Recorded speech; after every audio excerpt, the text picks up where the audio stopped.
Muito bem, voltamos a falar direto da página do Jornal Visão Espírita no YouTube e no Facebook para mais uma gota de Espiritismo, mais uma gota de O Livro dos Espíritos, livro terceiro, capítulo 7º, Lei de Sociedade. Vamos finalizar o item Vida de Isolamento, Voto de Silêncio, encerrar, mas não esgotar o assunto, como eu sempre falo, eu não tenho capacidade para isso. Questões 771, 771A e 772. Se você puder compartilhar, curtir, comentar esse vídeo, você ajuda na divulgação da doutrina espírita. Não custa nada você apertar um botãozinho de curtir, né? Ajuda nós. 771. O que pensar das pessoas que se esquivam do mundo para se dedicar-se ao amparo dos infelizes? A gente estudou no vídeo de ontem sobre a vida de isolamento da sociedade. Isolamento absoluto. Isolamento absoluto sou eu sozinho. Aí Kardec muda a questão. O que pensar dos que se esquivam do mundo para dedicar-se ao amparo dos infelizes? Resposta: estes se elevam, rebaixando-se, anulando-se, né?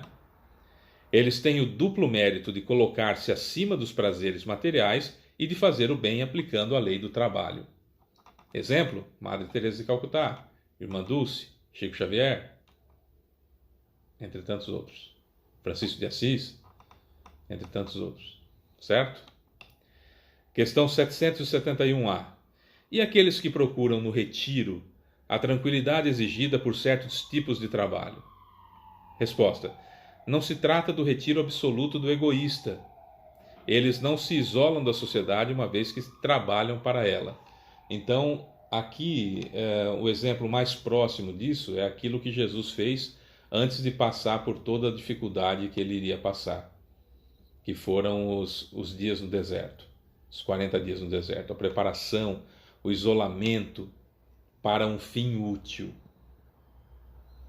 certo? O isolamento de preparação, de estudo para você exercer um mistério, para você exercer um trabalho em favor do próximo. Perfeito. Aí estamos falando de uma preparação.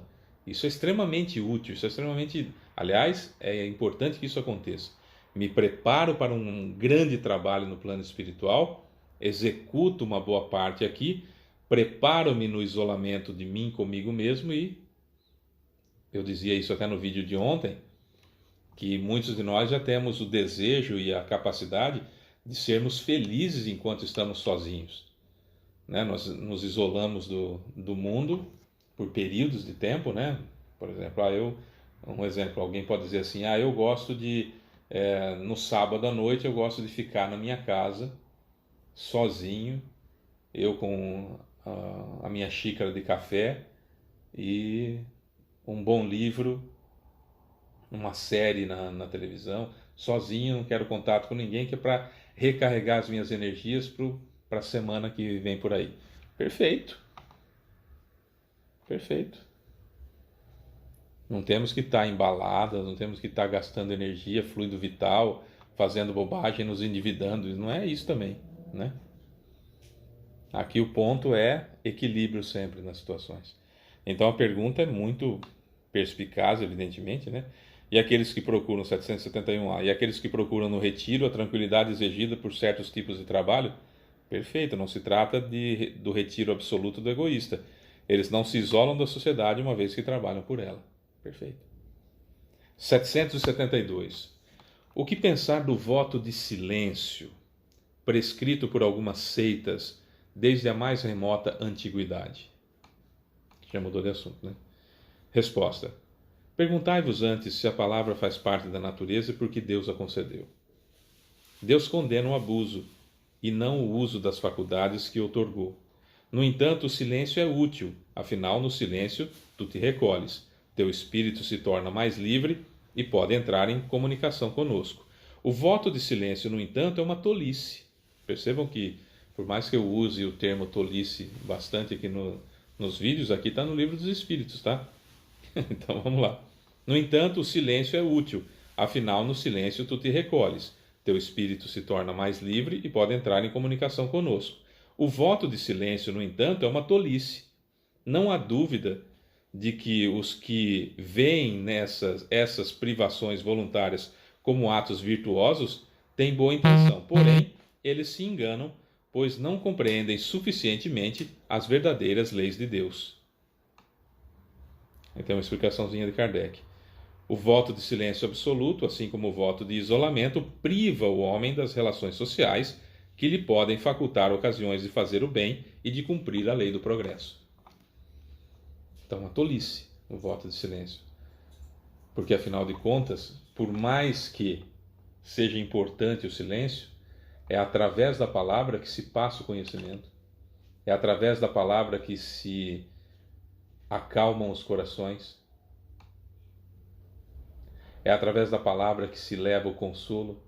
É através da palavra que se tira alguém de uma depressão ou de um princípio de depressão. Através da palavra que conseguimos influenciar as pessoas a fazer o bem. Não é? Só que tem todo o lado negativo de tudo isso que eu falei também. Mas ainda assim,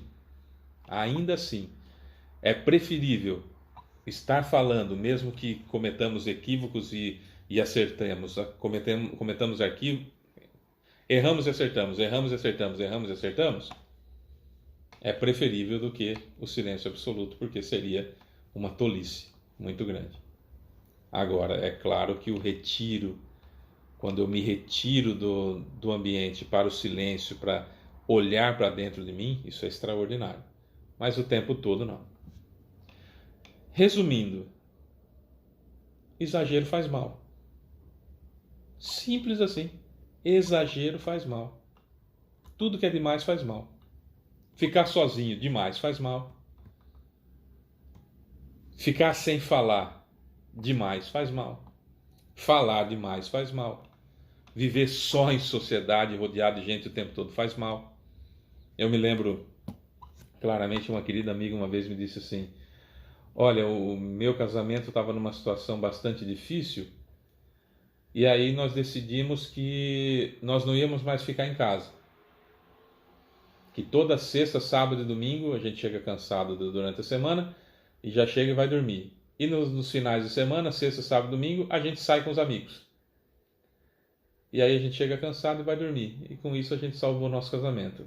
Eu pensei comigo, falei: você salvou o casamento ou você postergou uma situação que já não estava bem e que não vai melhorar?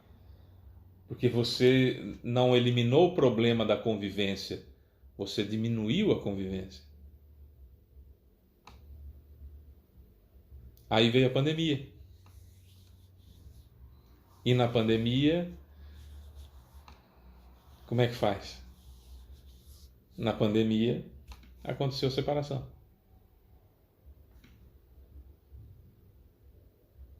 Porque o problema do casamento não era a vida em sociedade.